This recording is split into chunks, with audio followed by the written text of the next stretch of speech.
Ooh. Hello guys, and welcome to another week. So yeah, didn't really get too much done last weekend. Didn't get to start doing the tiling like I thought I might get a chance to do, so I'm going to try and do that this weekend. I had to get hold of some cutting discs so that I can cut the bottom tiles. They're a little bit long for how I want to lay them out in the bottom, so I've got those discs now.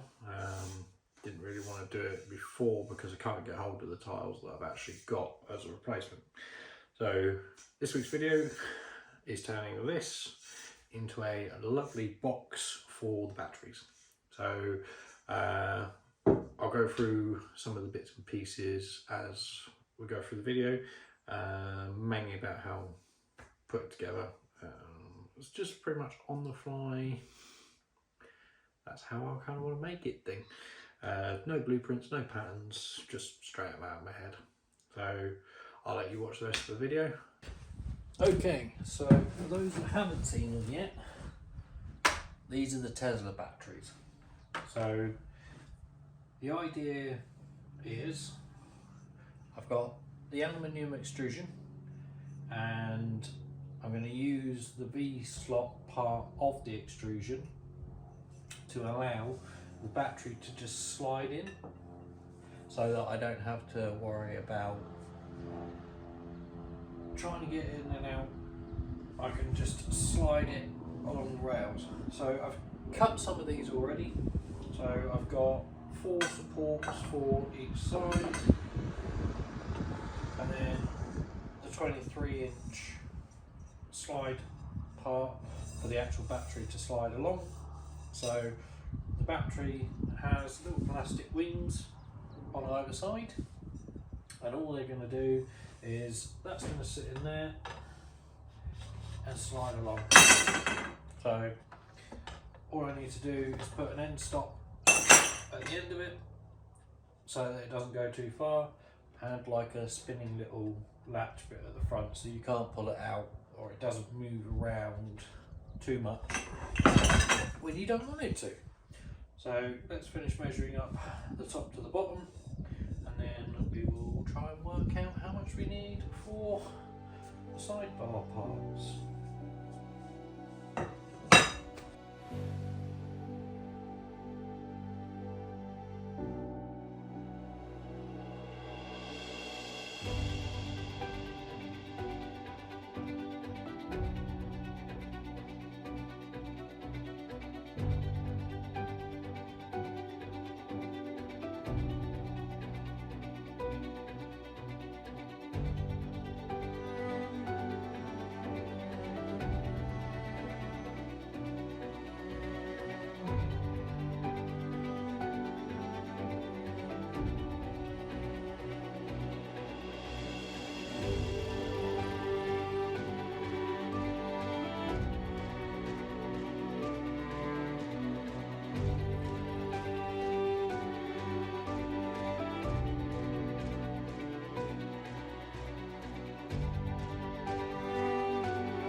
So this frame here is going to be the bit that contains the batteries. So what I've done is I've got 3 supports for the batteries, one at the end for a rod that's going to go at the back, which when in the cabinet and it's got the rod on it, it'll pivot like that so that it can be easily accessible from the front through the cupboard without having to try and get in and fiddle. So you should have full access to the front of the frame. The back, I'm going to try and utilise the cooling system that the Tesla batteries come with. They come with their own little tube attachment, etc. on the back, which have antifreeze of some description in it.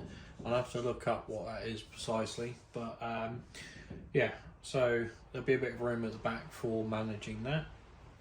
I'm probably going to have it trigger through a just a normal computer fan cooling for water cooling, I'm probably just going to put it through a PC water cooling system, so that will circulate once it hits a certain degrees.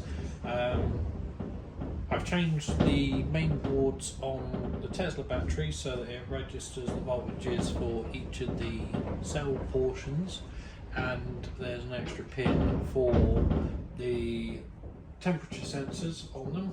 So I'll get those hooked up and register that so that the controller can see what the temperatures are, and then if it exceeds a certain temperature I can tell it to kick the pump on and the cooling fans and whatnot to try and cool down the water or coolant, antifreeze, whatever I end up popping in it. I did drill these ones through, but after doing that I thought to myself, well, I can't really use them for much of a slider unless I put a block either side, and so that the battery can slide on it. And then I thought, well, why don't I just get 6, 12, 24 corner angles with the sliding parts for the piece 3D printer, and just hook that into the side of that, and then I can have it slide adjustable, and then I don't have to worry about it. So I might order some of those and get that on. If I have done that, you'll know, because it'll be the next thing you see is me putting them on there. But that also means that I can slide these further forward and further back depending. But yeah, that's the main idea. So I've tapped each of these individually, which allows me to screw through. I've then gone through with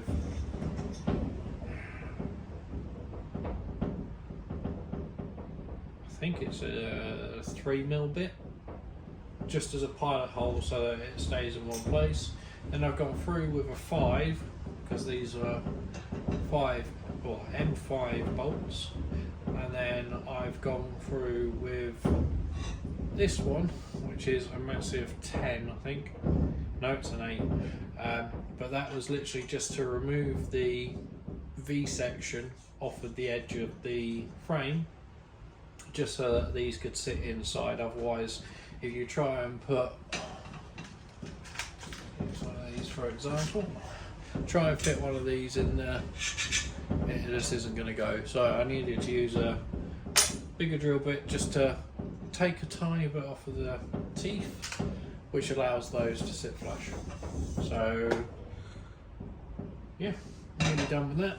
I need to look at the bearings that I got for the rod, because although one looks nice and straight to the rod, the other one, you can probably tell, is a bit wonky. I do have another two at home, so I'm going to have a look at those and see which one's better, or if I can do anything with this.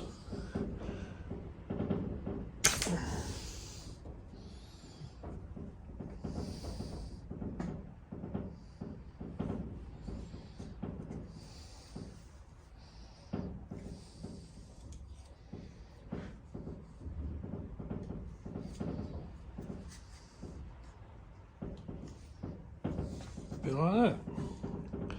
So I'm just going to drill a couple of holes through the back portion here so that I can attach these to that.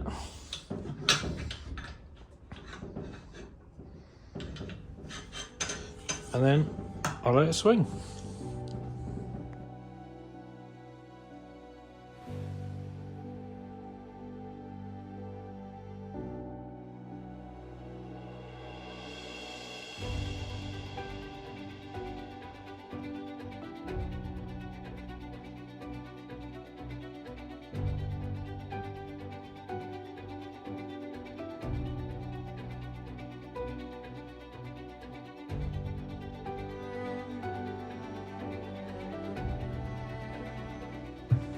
So,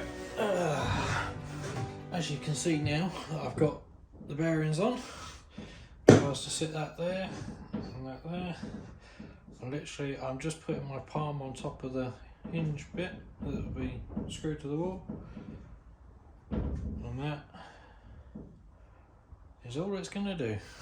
in the cupboard. So it'll go from sitting parallel to the wall to when you open the door, swinging out with it so that you can access the front of the batteries. Just like that. So I have gone and got some of the corner brackets. They're just 90-degree angles. I spent a lot of time trying to find these, not because you can't find them, but I was trying to look for ones that are flat and flush with the actual aluminium, because one side needs to slide forward and backwards, and all of them that I could find all had little tabs on them, so I don't know whether I'm going not to use the saw to try and just chop one side off, although they're pretty small. I might see if I can get an angle grinder and just file them down, or see whether I can ping them off easily, get some grips on there or something. Anyway, let's sort these out, get it on the frame, and then I can slide a couple of batteries in. Cracking.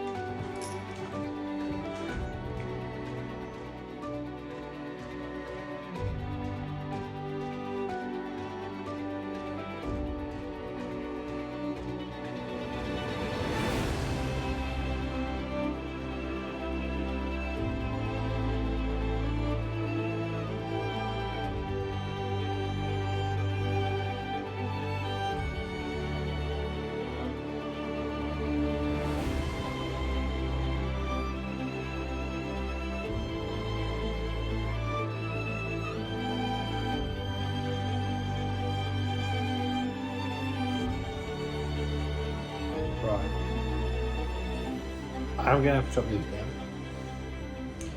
but don't ever do this. Not advised. And always wear eye protection.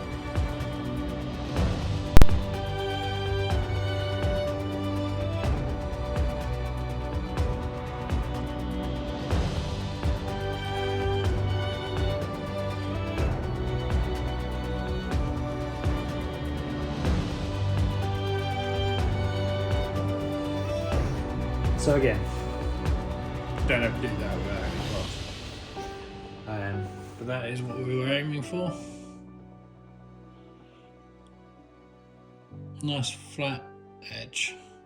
So I've left the 2 pins on the other one, so they'll hold into the 2020 extrusion that we're using up there, which will allow us to slide it backwards and forth.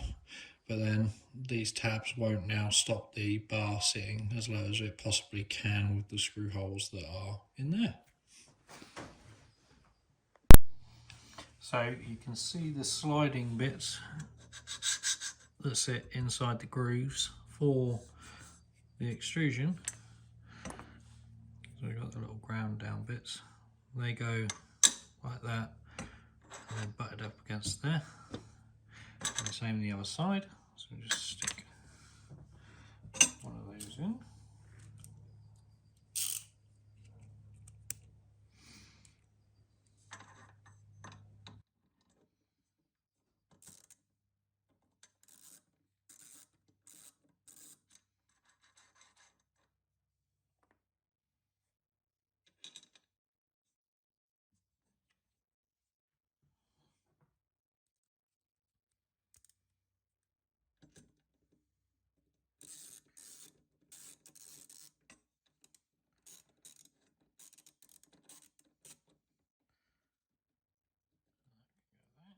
Grab a couple of screws for the side.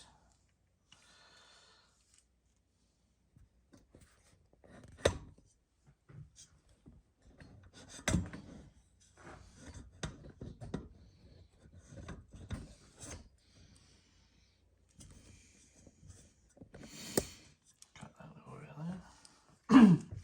Right, so we grab some screws for the side, slide one past and one up too.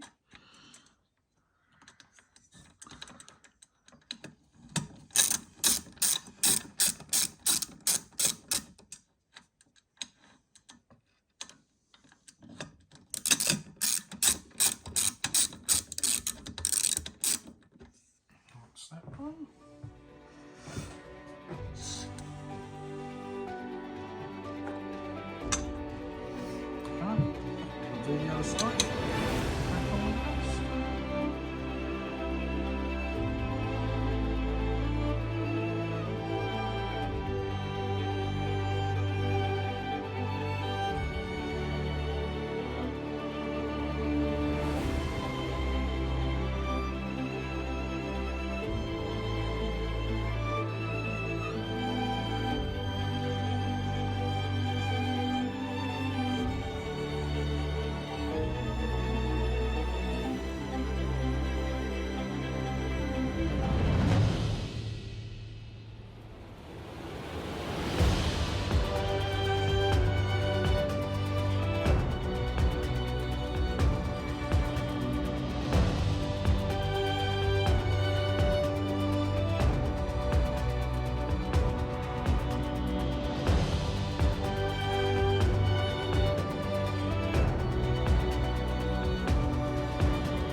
So, now it's all in one piece.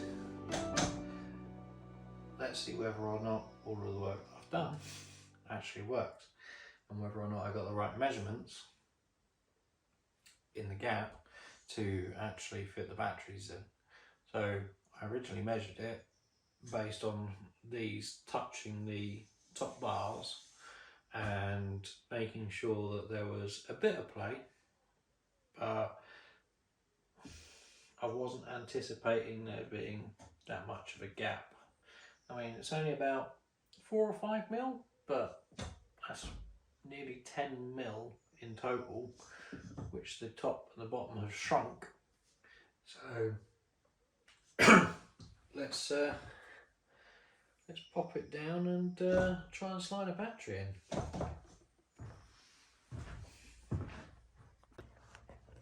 So after trying to put the batteries in, finding out that the head parts of those were protruding too much, I've taken the angle grinder, although a bit crudely, over the top of them just to level them out so they're level all the way across.